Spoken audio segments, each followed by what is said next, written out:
Bom, basicamente, quando a gente olha para a América nos anos 1500, nós não podemos diferenciar os indígenas brasileiros dos indígenas dos outros países. Por quê? Porque eles não conheciam os limites que nós conhecemos hoje. Os limites que nós conhecemos hoje são bem mais tardios. Então, quando os europeus chegaram aqui na América, é estimado que existiam mais de 1.000 povos indígenas e entre 2 e 4 milhões de pessoas, e que existiriam em torno de 600 línguas, ou seja, aqui na América do Sul. E esse processo de construção dos idiomas, ele se dava muito pela diferenciação. Então, por exemplo, um povo, à medida que ele se isolava de outro povo, ele ia transformando o seu idioma, e esse idioma acabava se diferenciando, surgindo novas palavras, e na interação com outros grupos ia se modificando com o tempo, e disso derivava a construção de novas línguas. Assim como ocorreu, por exemplo, quando a gente observa na Europa, que a partir do latim a gente vai ter vários idiomas, como o francês, o espanhol, o italiano, o português, e assim por diante. E das línguas germânicas também você vai ter uma série de diferenciações com um tronco comum, tá?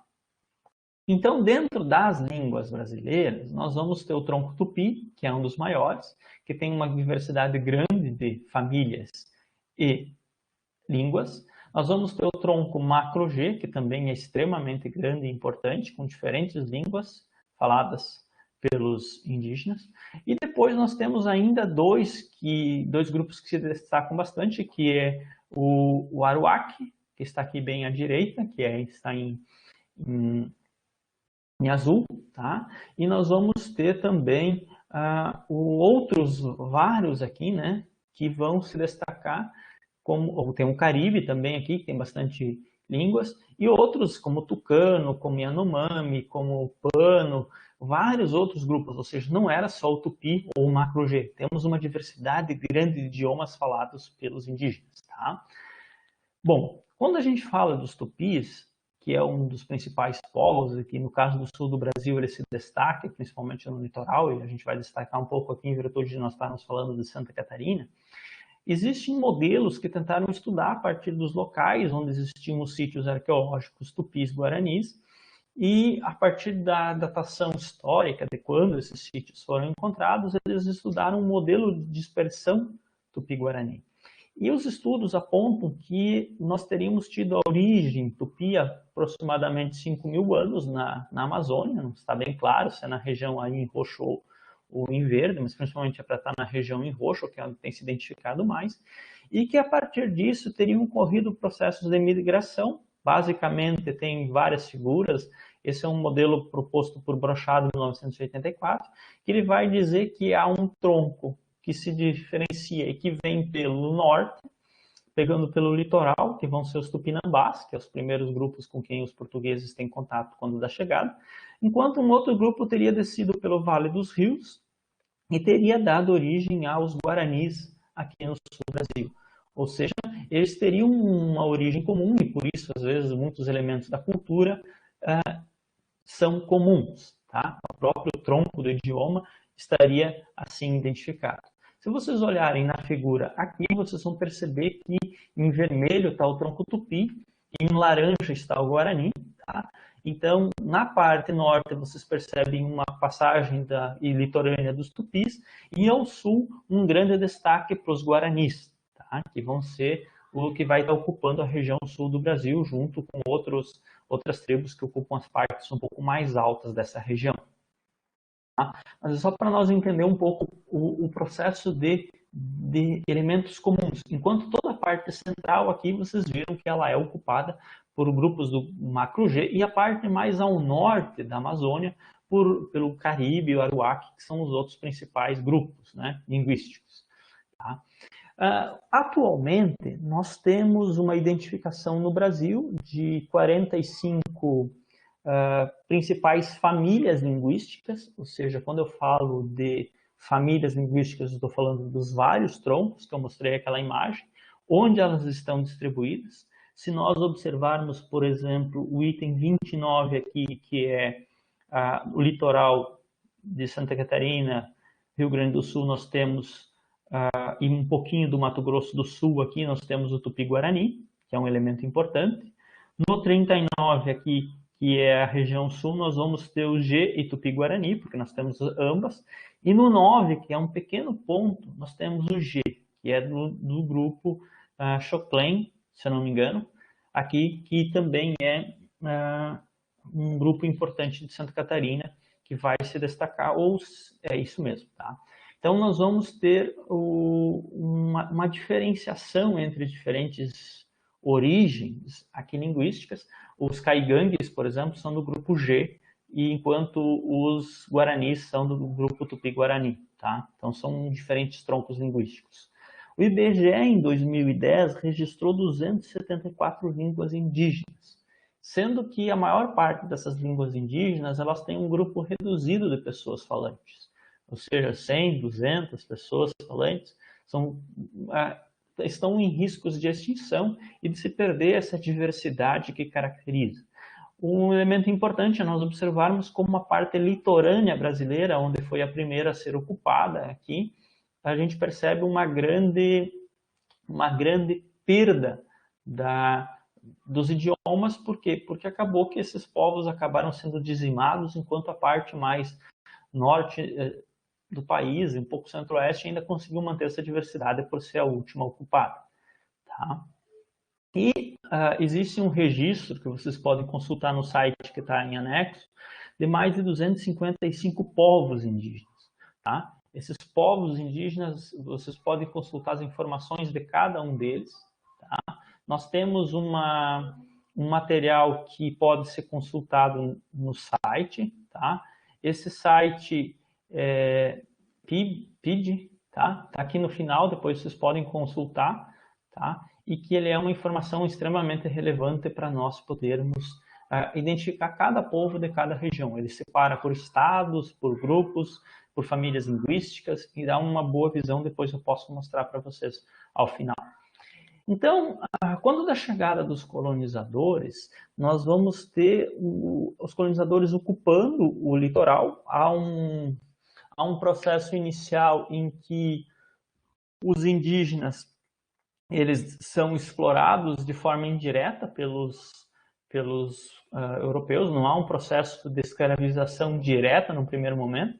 No primeiro momento, esses indígenas trabalham em troca de bens e serviços, e aí surge a história do espelho tradicional, de que os indígenas teriam aceito qualquer coisa por um espelho, enquanto, na verdade, eles estavam trocando produtos que vinham da Europa. Imagina, um indígena que nunca tinha recebido um machado, receber um machado, um facão. Isso vai permitir a ele aumentar a sua capacidade de trabalho, seu poderio, e isso acaba sendo muito valorizado por eles.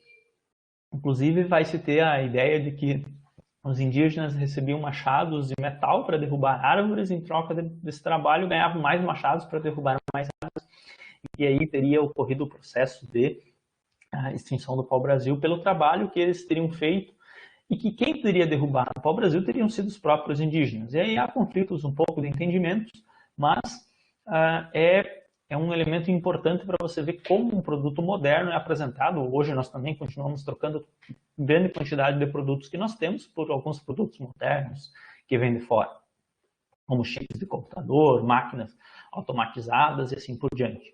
Tá? E dentro desse processo de ocupação, à medida que os povos europeus vão chegando no litoral, eles vão contratando bugreiros, que eles chamavam, né?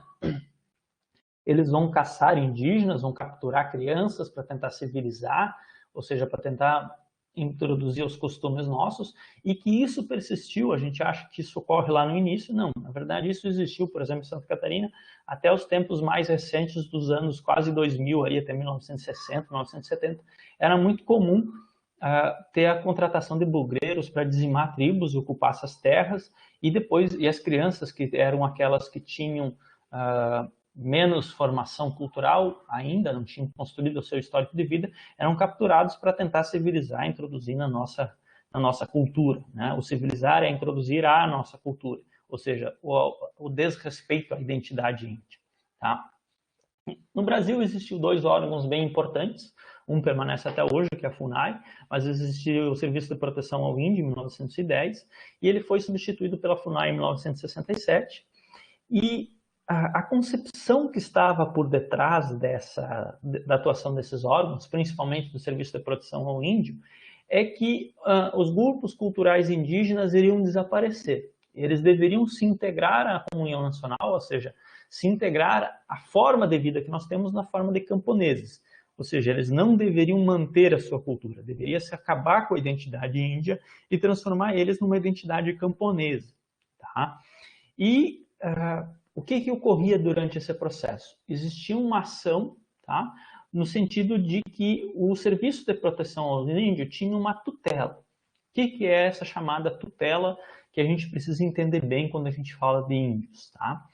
A tutela trabalhava com a concepção de que o índio não tinha o conhecimento que nós temos hoje, ou seja, ele seria ingênuo e ele precisaria ser protegido pelo Estado.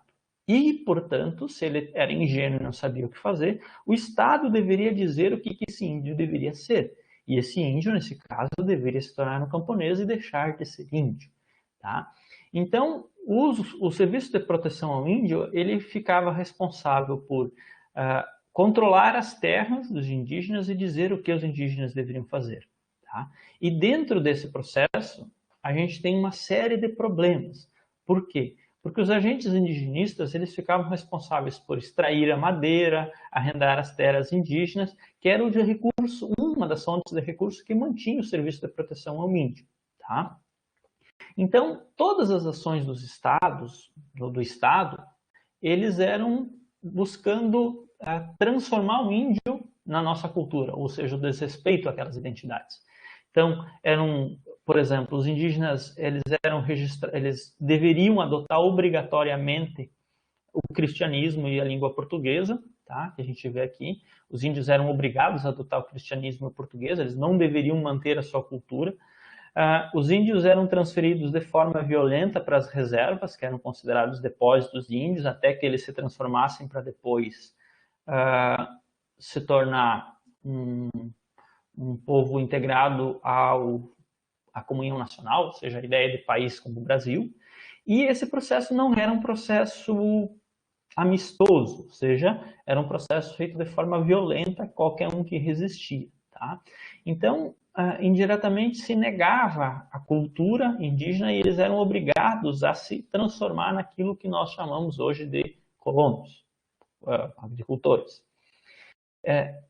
O que permaneceu da cultura indígena foi em regiões onde você tem um isolamento maior, tá? Que dificultou esse processo do Serviço de Proteção ao Índio, ou onde você teve resistência, ou seja, os indígenas buscaram de todas as formas manter sua cultura e suas tradições, muitas vezes escondido, que é para poder continuar sobrevivendo como índio. Então, isso é importante nós entender, porque nós falamos às vezes que o índio deixou de ser índio. Mas isso não foi porque ele quis, muito pelo contrário. Se ele ainda tem elementos que se diferenciam, é porque ele batalhou para tentar manter-se como índio. Porque durante muito tempo, até 1988, que nós temos a Constituição que acaba a tutela sobre os índios, nós temos uma forte interferência do Estado buscando fazer com que eles deixem de ser índios.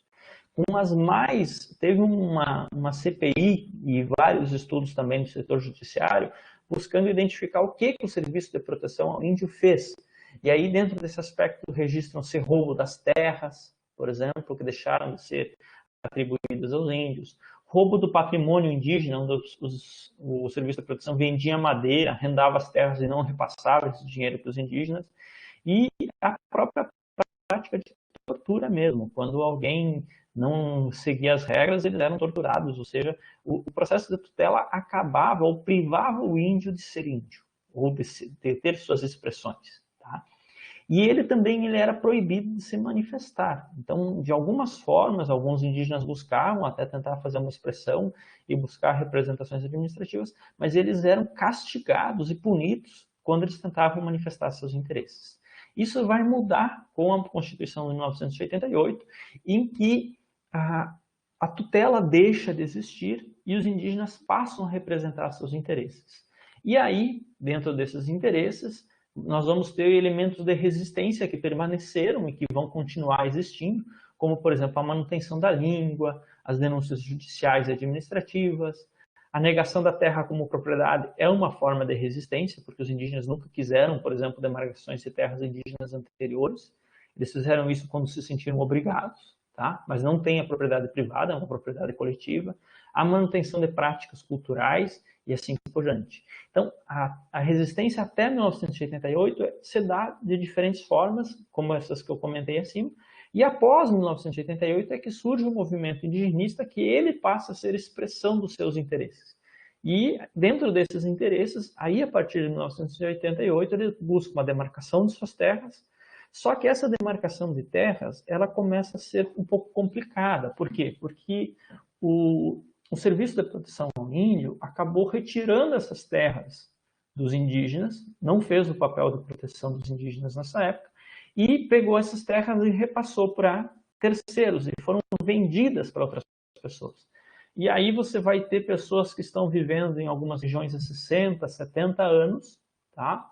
Compraram essas terras, os seus antepassados compraram essas terras, e agora os indígenas passam a demandar elas como terras indígenas. E aí você tem um conflito que se estabelece, que é inevitável. Por quê? Porque ambos se sentem pertencentes àquele território, que aquele território pertence a si. Tá? E tem quando eu falo pertencentes ao seu território, é porque os indígenas entendem que o território não pertence às pessoas, mas as pessoas pertencem ao território, enquanto nós entendemos que o território pertence às pessoas. Tá? Mas há esse conflito dentro das representações indígenas. Nós temos aqui um cacique que foi importante na luta, principalmente contra a usina de Belo Monte, na primeira vez que ela foi projetada, depois existiu uma nova mudança da proposta, ela está sendo implementada, e ele vai dizer assim: respiramos todos um só ar, bebemos todos a mesma água, vivemos todos de uma só terra, não, nós devemos protegê-la. E ele foi uma das lideranças importantes dentro do processo de manutenção da terra que seria alagada pela usina de Belo Monte. Tá? Mas é importante entender que os indígenas, então, durante uma boa parte da sua história, no século XX principalmente, há uma tentativa muito forte, não que isso não tenha ocorrido antes, também nos Guaranis, com as missões, uma tentativa de acabar com a sua cultura, tá? Mas há durante o século XX, ou até 1988, uma tentativa de acabar com a identidade índia e transformá-los em colonos. Há uma resistência a esse processo, ou seja, com a manutenção das línguas, das denúncias administrativas e assim por diante, mas que existia repressão quando eles tentavam fazer isso, e que com a Constituição de 88 há o fim da tutela e os índios passam a representar os seus interesses.